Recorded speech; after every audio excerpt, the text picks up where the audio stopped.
kehadirannya. Hari ini kita akan mencoba presentasi PK. Presentasi hari ini saya sama Pak Lutfi ya. Ini karena di saya ada tamu jam 11:30 mau rental office.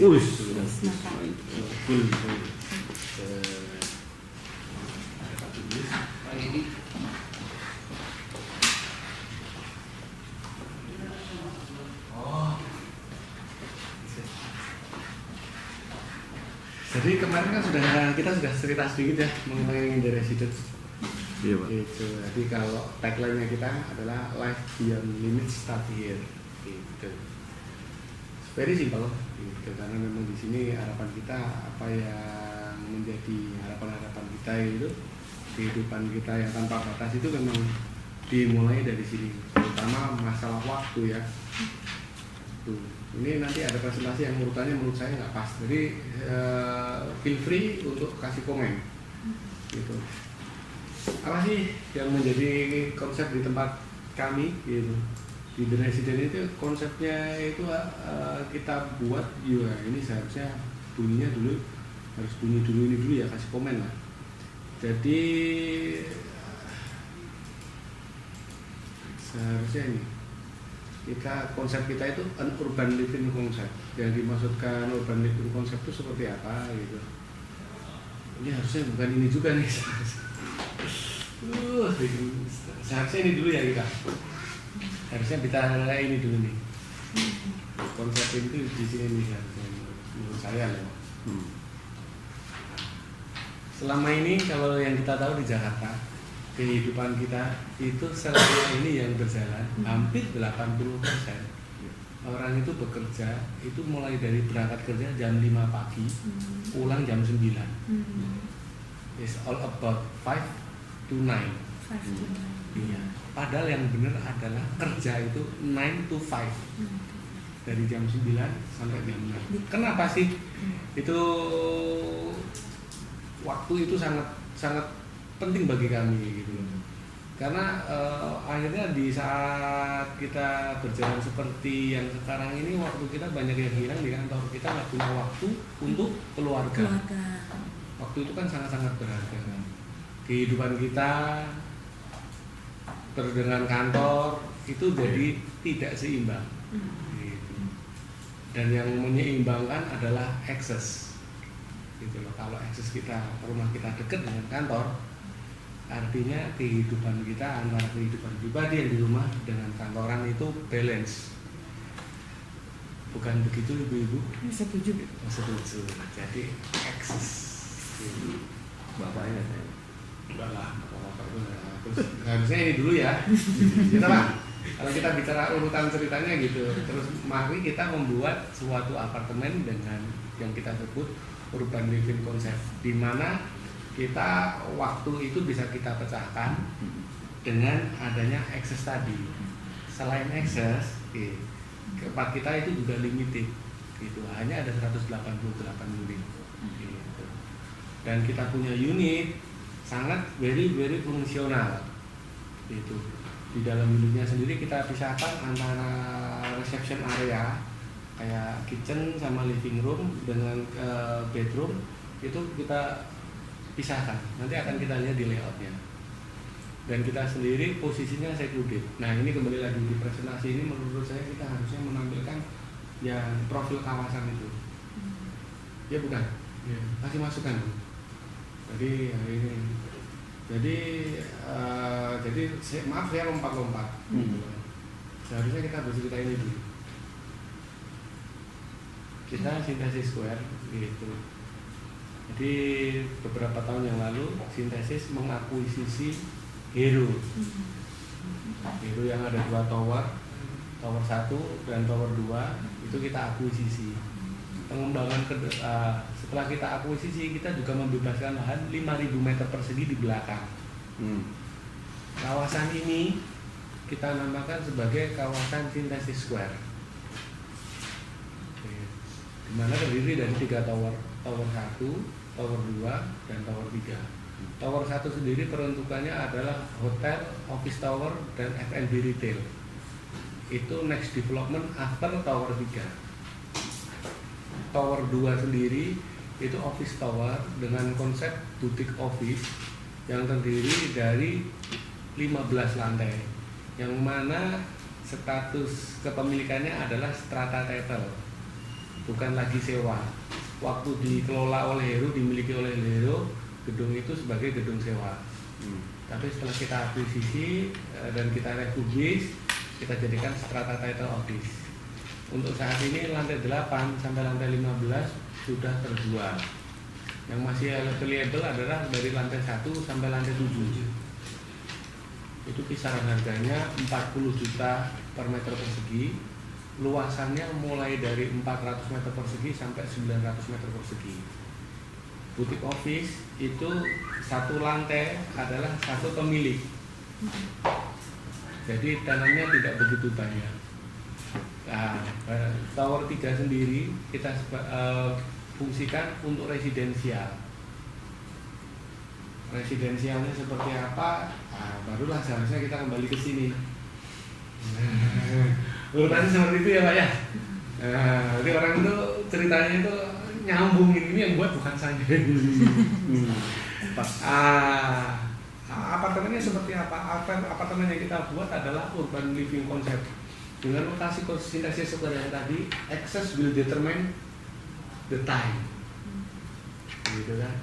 Access tadi yang akan menghilangkan waktu yang harusnya dari jam 5 sampai jam 9 jadi hilang. Dan kita hanya ada 188 unit. Layoutnya sangat-sangat fungsional. Kita sendiri untuk membuat layout ini, kita hire great team behind the perencanaan. Itu arsiteknya kita hire PTI Arsitek yang selama ini sudah lama ya, sudah lama, puluhan tahun, dan dia skalanya nggak cuma nasional tapi juga dia internasional. Dia base-nya sendiri di Australia, dia banyak proyek di luar Indonesia, di Inggris, itu proyek direkturnya juga sering ke Inggris bolak-balik. Untuk interior sendiri kita hire 2 karena kita pisahkan antara space planning dan arsiteknya sendiri. Jadi khusus untuk space planning kita sewa Insada. Insada itu hanya berkutat mengurusin layout. Bagaimana sih layout ini supaya enak fungsionalnya gitu. Akhirnya itu tadi dipisahkan antara yang private sama non private ya, reception area ya. Dan dia juga memastikan untuk ukuran layoutnya itu tepat nanti apa yang nanti kita tinggalin nantinya. Jadi dia dari arsitek ini sama tim Insada sendiri dia benar-benar ukurnya benar-benar akurat banget. Jadi dari mulai lebarnya, panjangnya, kayak gitu ya Pak Andi, betul. Dan mungkin saya sedikit tambahin juga, PTI Arsitek ini kan kalau misalnya ada yang nanya dia pernah handle project apa sih, kan nggak semua orang tahu ya kan? Mungkin salah satunya buat info aja nih, kayak Kuningan City itu PTI Arsitek, terus Manggulur City Semanggi itu yang dia harganya udah puluhan juta itu PTI Arsitek juga, dan kita pakai PTI Arsitek juga. Jadi secara kelasnya kita udah build up. Insada itu juga seperti itu. Insada itu dia masterpiece-nya all of Pakubuwono layout by dia. Mulai dari residen, signature, view itu by Insada. Ya, Pakubuwono. Terus A2J sendiri dia ini nih mendesain untuk interiornya. Interiornya, ambience-nya, itu warna-warnanya itu by Insada. Kalau kita bicara akses tadi, gitu.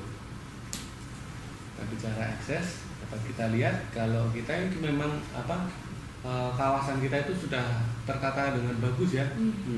Di sepanjang koridor Gatot Subroto itu, kalau kita lihat apartemen hanya sedikit. Nah ini yang harus fakta yang harus kita pegang, itu harus kita sampaikan. Sepanjang Semanggi sampai Gatot Subroto ini Pancoran itu office, mulai dari Centennial Tower, Berita Satu Plaza, terus gedung yang punyanya Lipo itu apa Pak?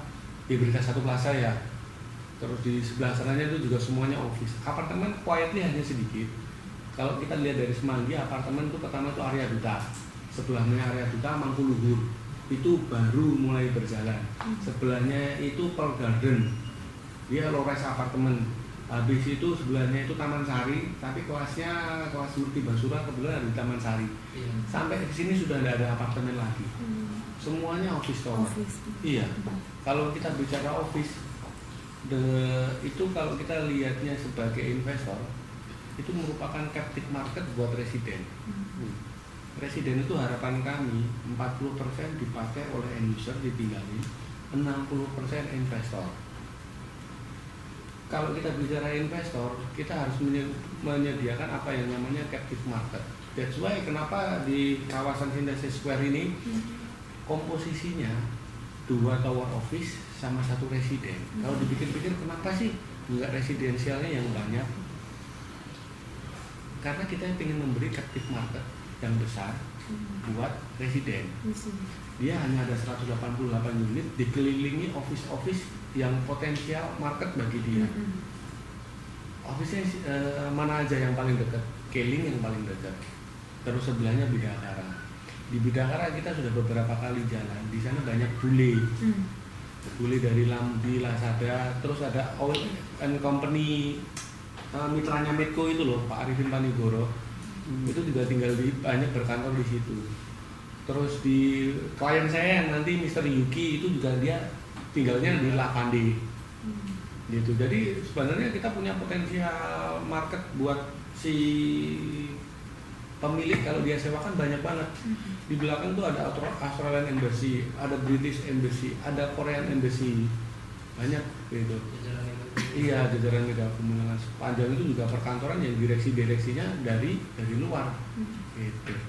Dan for info, beliau-beliau yang sewa-sewa itu, ekspatriat yang sewa-sewa itu rata-rata sewanya itu di 2.300, antara 2.000 sampai 2.500 US dollar per month.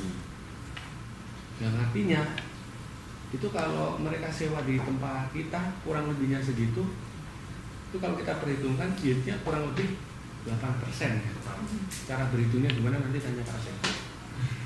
Untuk idealnya sih kebanyakan orang itu untuk menyewakan kembali unit dia dengan kondisi semi furnish itu angka ideal kan bisa kepada mereka 8 sampai 13%.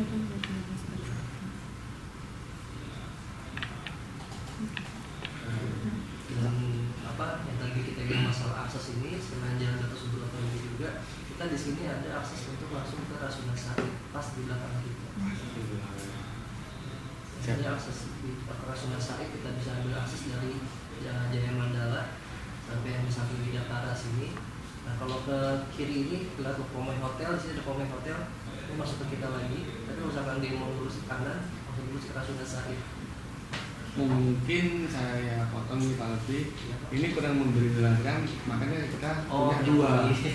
Iya. Saya selalu bapak ini. Nah, kalau keluar tolnya di kan seru ya, Tembel ya? kita menjelaskan kan yang Iya.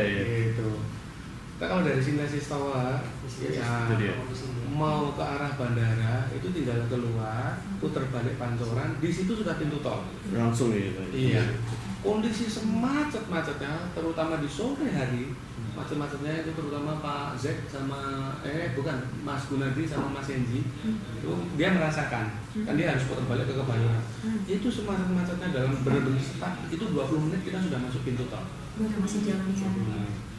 Kalau nggak macet kayak begini 3 menit keluar Synthesis, bayar parkir cepet, putar balik 3 menit sampai pintu tol. Agak-agak ngebut dikit ya.